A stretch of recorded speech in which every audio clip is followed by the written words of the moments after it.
स्वागत है आप सभी का एक नए वीडियो में। मेरा नाम है अनमेश। आज हम लोग पढ़ने जा रहे हैं साइंस क्लास 9 का chapter number 4 structure of atom. तो चैप्टर 3 से हमको ये तो पता चल गया था कि एटम सबसे स्मॉलेस्ट पार्टिकल होता है मैटर का।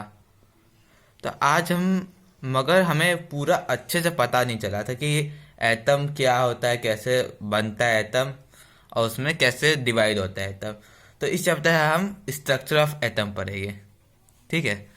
तो हमने जो पहले डाल्टन एटॉमिक थ्योरी पढ़ी थी उससे ये प्रूव नहीं होता कि ये एटम है क्या, मतलब एक्चुअली में एटम की कैसे डिवाइड है।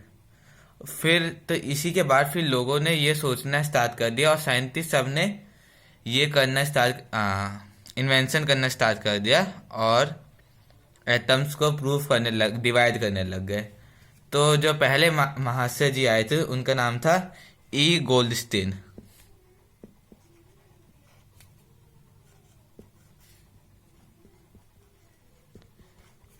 इन्होंने एक एक्सपेरिमेंट किया था और उसमें इन्होंने देखा था कि वहां से गैस निकल रही है और उसको उन्होंने कैनाल रेस कहा था।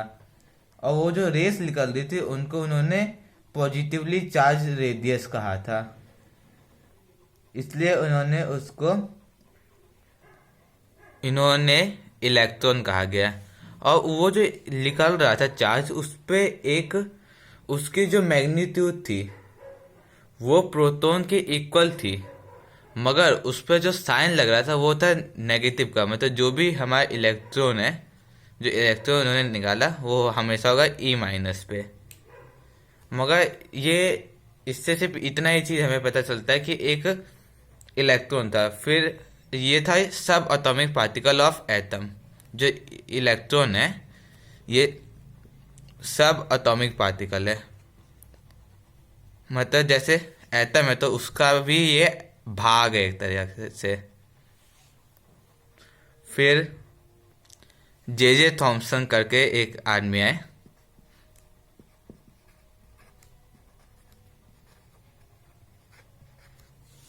और जे जे थॉम्सन ने कहा कि जो एटम है वो एक चार्ज स्पीयर है और उसमें इलेक्ट्रॉन एम्बॉयडेड है। मतलब जो एटम है वो चार्ज स्पीयर है और ये क्या कौन सा चार्ज स्पीयर है? ये चार्ज स्पीयर है पॉजिटिव, मतलब ये पॉजिटिव चार्ज स्पीयर है। और उन्होंने कहा कि इसके अंदर जो इलेक्ट्रॉन्स है वो एम्बॉयडेड है।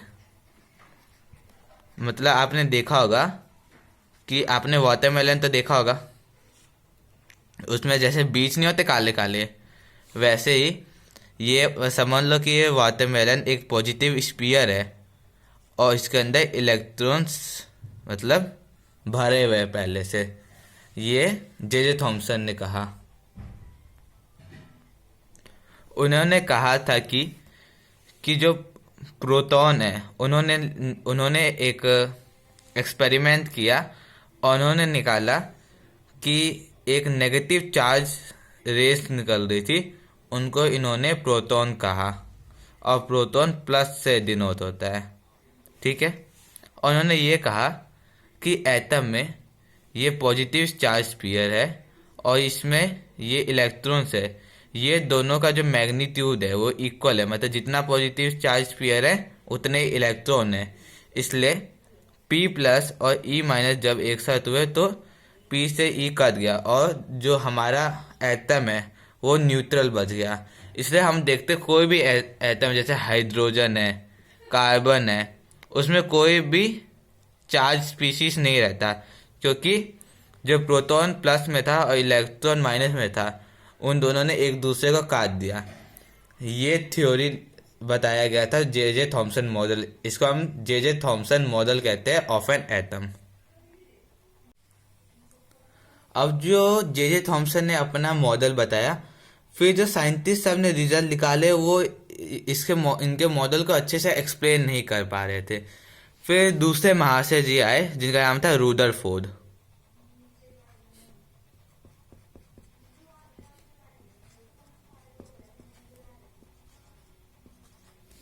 इनका कहते हैं Rutherford model of an atom.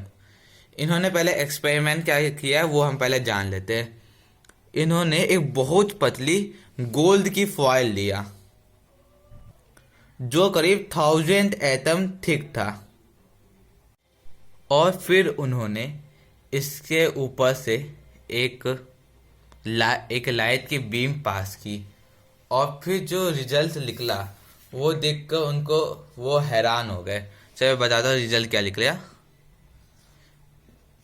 ये जो गोले में बना रहा है ये समझ लो ये गोल्ड के एटम्स है, ठीक है।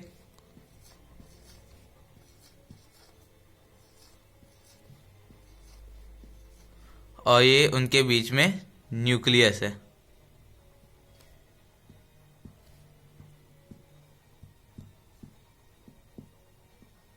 और यहाँ से जो लाइट की बीम पास हो रही है तो उन्होंने देखा कि कुछ लाइट की बीम्स उसके आर पार निकल गई और कुछ थोड़ी ऐसे मुड़ गई जो,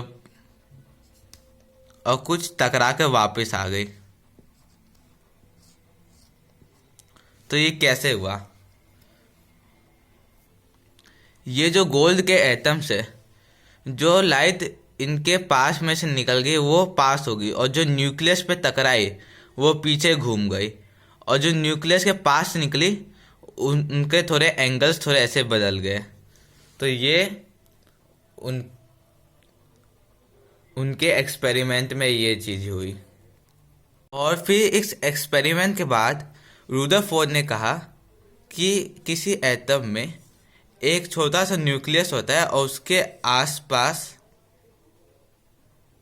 ऑर्बिट्स में इलेक्ट्रॉन घूमते रहते हैं, और जो वो न्यूक्लियस होता है वो बहुत ही छोटा होता है।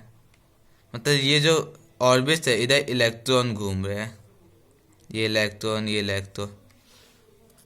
मगर उनके इस मॉडल में एक प्रॉब्लम थी कि अगर वो ऑर्बिट्स में घूमे जा रहे तो एक टाइम ऐसा आएगा जब उनकी एनर्जी ख़त्म होने लगेगी और फिर वो जाकर न्यूक्लियस में टकरा जाएंगे, और फिर जो उनका जो एटम है वो ख़त्म हो जाएगा, और या तो वो अपनी एनर्जी ज़्यादा ही ओवरफ्लो हो जाएगा तो वो बाहर चले जाएंगे।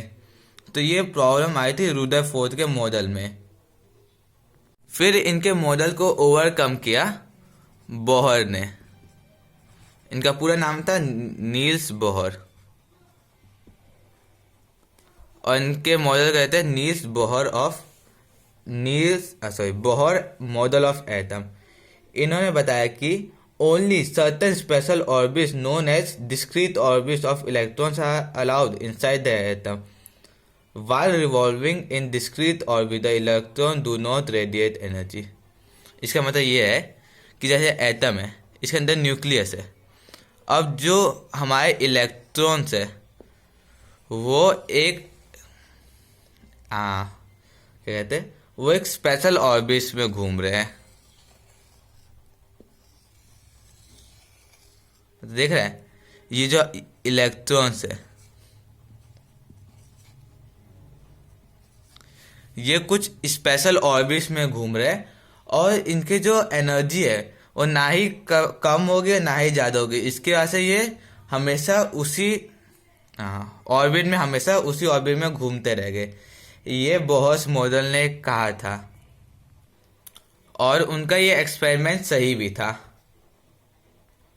और उन्होंने ये इन ऑर्बिट्स को कुछ नाम दिया। जैसे इसका नाम था न्यूक्लियस, इसका नाम था के सेल, दिख रहा है, L cell, M cell, N cell, okay. और के सेल को उन्होंने कहा N1, इनको नंबरिंग दी N1, एल को N2, एम को N3, और एन को n इज इक्वल्स टू 4। तो ये बोहर्स मॉडल ने बताया था।